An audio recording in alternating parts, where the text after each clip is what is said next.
جی ہمارے یہاں نفرت کا ماحول ہے، مطلب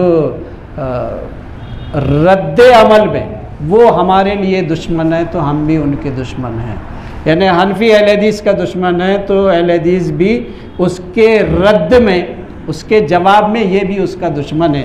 یہ اسلامی تصور نہیں ہے جی، یہ اسلامی تصور نہیں ہے۔ کوئی ہمارا دشمن ہو سکتا ہے لیکن ہم کسی کے دشمن نہیں۔ یہ مشن آپ کو بنانا پڑے گا، ہم دوسرے کے لیے خیر خواہ ہیں۔ خیر خواہی کا مضمون میرا اتنا لمبا چوڑا ہے، وہ وقت نہیں ہے کہ اللہ رب العزت نے اپنے تعارف میں کسی اور صفت کا ذکر نہیں کیا اور رحمت کا ذکر کیا ہے۔ بسم اللہ الرحمن الرحیم۔ میں نے جب اس سلسلے پر غور کیا کہ آخر اللہ تعالیٰ نے اپنے دیگر صفات کو چھوڑ کر ایک ہی صفت کو دو صیغوں کے ساتھ ذکر کیا ہے، میرے اندر ایک مطلب جستجو پیدا ہوئی کہ آخر یہ رحمت ہے کیا۔ تو ایک لمبا تفصیلی موقع ہے، پھر انشاءاللہ اس میں تفصیل میں جائیں گے۔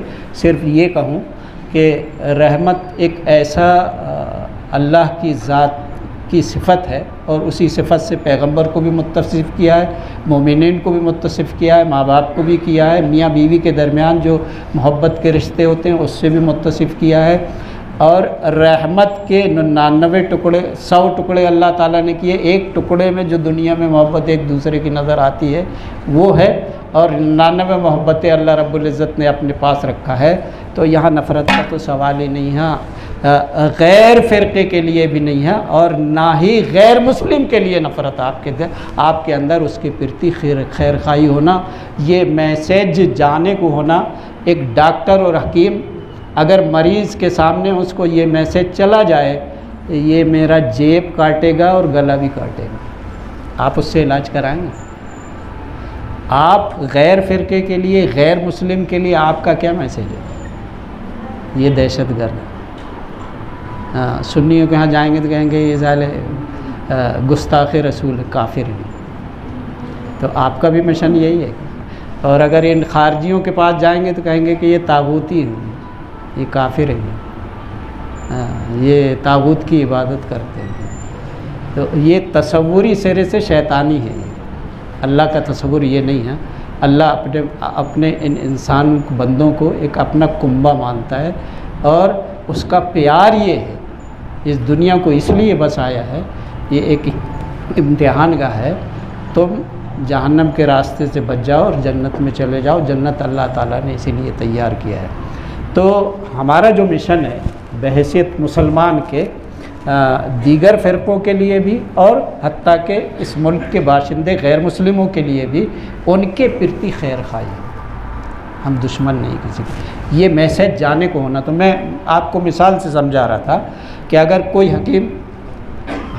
حکیم اور ڈاکٹر اگر آپ کے بارے میں یہ میسیج چلا جائے کہ آپ کے لیے کہ یہ میرا جیب بھی کاٹے گا اور میرا گلا بھی کاٹے گا، یعنی میری جان بھی لے لے گا، آپ کبھی اس سے علاج کراؤ گے؟ تو آپ کا میسیج کیا جانا چاہیے؟ ایک پیغمبر کا میسیج اپنی قوم کے سامنے کیا ہوتا تھا؟ وہ ٹوٹلی خیر خواہانہ ہوتا تھا۔ تو یہ جو فرقہ وارانہ نفرتیں مسلمان کے آپسوٹ جو اہل سنت کے الگ الگ فرقوں میں ہیں، ان کے عقائد اور عبادات کے مسائل الگ الگ ہیں، لیکن جو قومی مشترکہ مسائل ہیں اس ملک میں رہتے ہوئے، ان مسائل میں ہمیں ان کے ساتھ کندھے سے کندھا اور ایک ساتھ مل کر کے ان مسائل کو لڑنا پڑے گا۔ اور ملک کے حالات جس طرح سے خراب ہو رہے ہیں، پھر کوئی تفصیل کا موقع ملا تو انشاءاللہ مزید تفصیل کریں گے، اس کی بیان کریں گے۔ مسائل تو بہت زیادہ ہیں۔ میں پروردگار عالم سے دعا کرتا ہوں کہ شروع میں نے کہا تھا کہ آپ لوگ یہ 2 چیلنج قبول کریں گے، تو آپ لوگوں کو یہ چیلنج قبول ہے؟ اس کی مزید تفصیل کے لیے کب بیٹھنا ہے، اس کے لیے تیار ہیں آپ؟ انشاءاللہ بولیے۔ ہاں نہیں چھوڑ دیں، یہ مسائل نہیں ہیں، قابل نہیں، عمل کے لائق نہیں۔ ہاں جی، تو یہ جو موٹی موٹی باتیں تھیں میں نے آپ کے سامنے رکھی ہیں، اللہ تعالیٰ قبول فرمائے، آمین۔ وآخر دعوانا ان الحمد للہ رب العالمین۔